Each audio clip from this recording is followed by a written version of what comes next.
Hi there guys, my name is Joe. Welcome to HFP Porting. Let's discuss center feeds.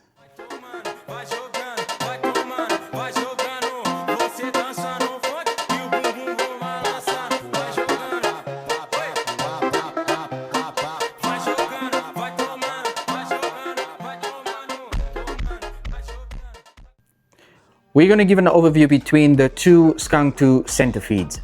One is a replica, one is an OG.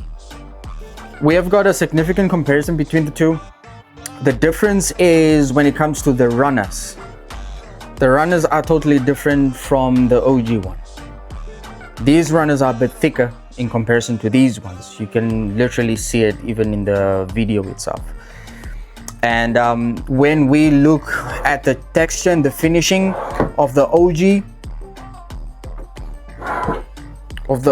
it looks fair. It's way smoother in comparison to the replica one, whereas the replica has a few defects on them, like here, few cavities, pit marks, incomplete casting. The mold wasn't I think the time when they were removing the mold it wasn't properly sealed in that particular area. Few casting marks there.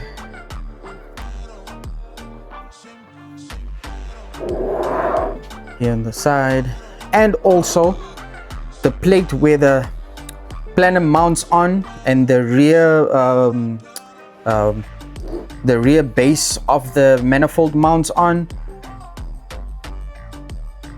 totally different from the OG one. Totally different. As you can see there, this one has an emblem from Skunk2.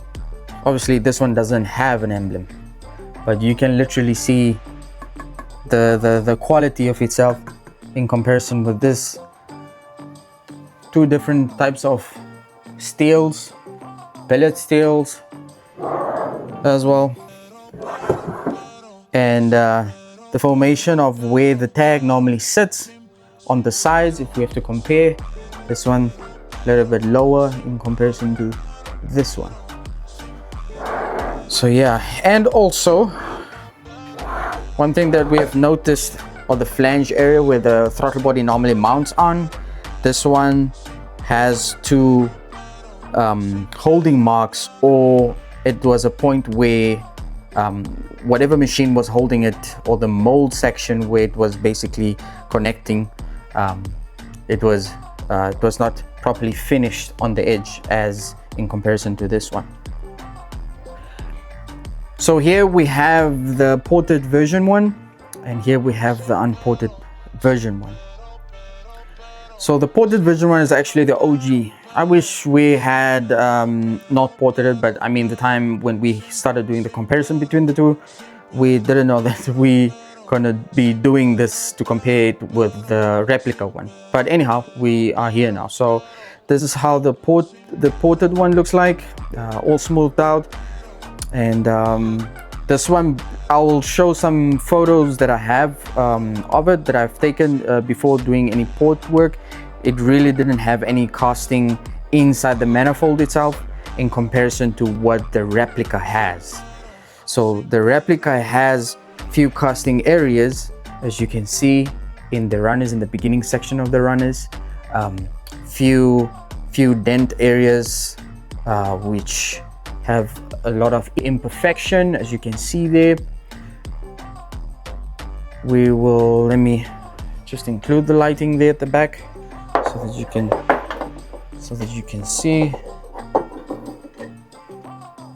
Here, as you go and we observe inside the runner itself, it has a lot of imperfection, a lot of cavities. Same in the following runners as well. That's what you're going to expect when you buy a center feed. Some are okay, some are not, which I previously said in my previous video. And yeah, it's nothing that we cannot smooth out. Now that we are here by the plenum side, the plenum, as you can see, this is the OG one, has a few casting areas as well inside. the manifold itself. This one has been untouched. I haven't ported this one, I haven't smoothed this one out.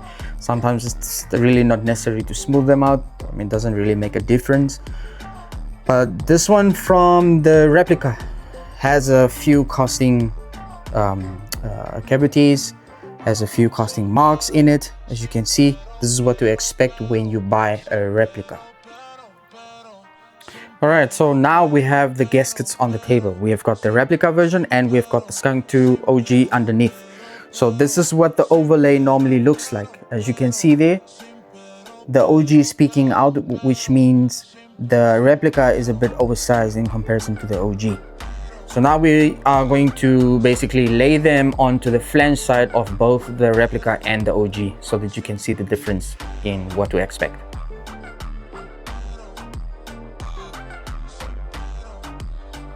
Yeah, so we've got the Replica gasket now on the OG, just to show you how off the gasket is, so that when you guys buy the Replica, you know what gasket in order to use and to get for yourself. Here, as you can see, it's way oversized in comparison to the Runner OD, and you can see how it basically just basically in the way of the injector nozzle on the top side. And you can see how it basically sits. On the OG version, we're now gonna put it onto where it normally comes from, just to show you how it looks like there. Right, so now we have taken the Replica gasket and put it on the Replica manifold on the flange side so that you can see what to expect. That's what you're gonna get. So now, if you now start working that off, how far off would you be off on the center when you mount it onto your cylinder head? You'll be a few thousandths off for sure. And obviously this one clears a little bit, but not that much where the injector nozzle normally sits. But we would not want to risk that on any client's car. And in my previous explanation, what I also said was, in comparison with the two, is that this one totally feels off. So in my previous video, also what I've shared was in the comparison with the two gaskets, this one is, I wouldn't recommend using that. I would chuck that away.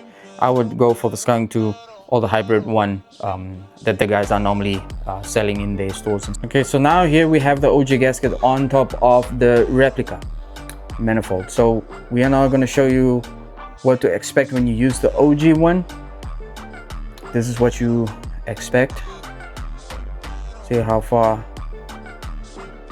it is.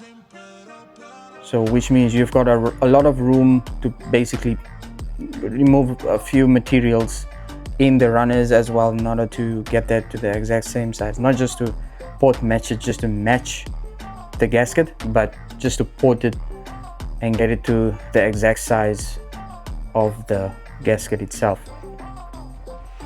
So yeah, so since now that we have done the comparison between the two, this is what you will expect between using a gasket. So whenever we do porting on the Replicas, I always tell the clients to buy and send the OG gasket to me so that I can use that as for port matching, and it will be, you don't have to add any welding material onto the Replica itself.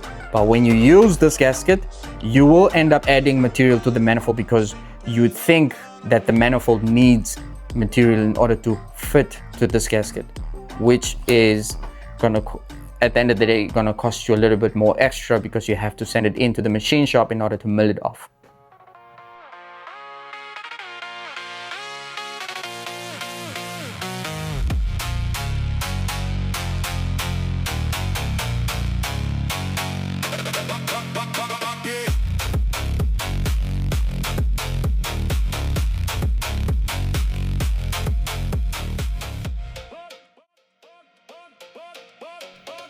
So yeah, we've now come to the end. This was fairly good information in order to share with you guys. At the end of the day, it's all about who wants to buy which one. I'm not here to basically tell anyone what to buy and what not to buy. Everyone has their freedom in what they do. But I mean, this is info that's not really out there. And I was just thinking of sharing it with you guys, since I see it's fairly important and the information is not really out there. So just to see and just to expect when you buy a replica, what to really expect in comparison to the guys that have been doing it for many years, and they have invested time in with their designs and stuff, and then you get the guys here that basically got the molds wherever they got it from, and they basically copied and they're just remaking it as Skunk2 still.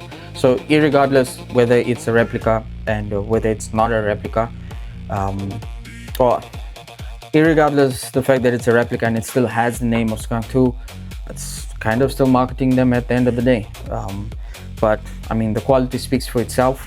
Where the injectors normally sit, one is chamfered, the runners are a bit thicker than the other ones, so which means the diameter of the runner on the replica is definitely not the same on all four.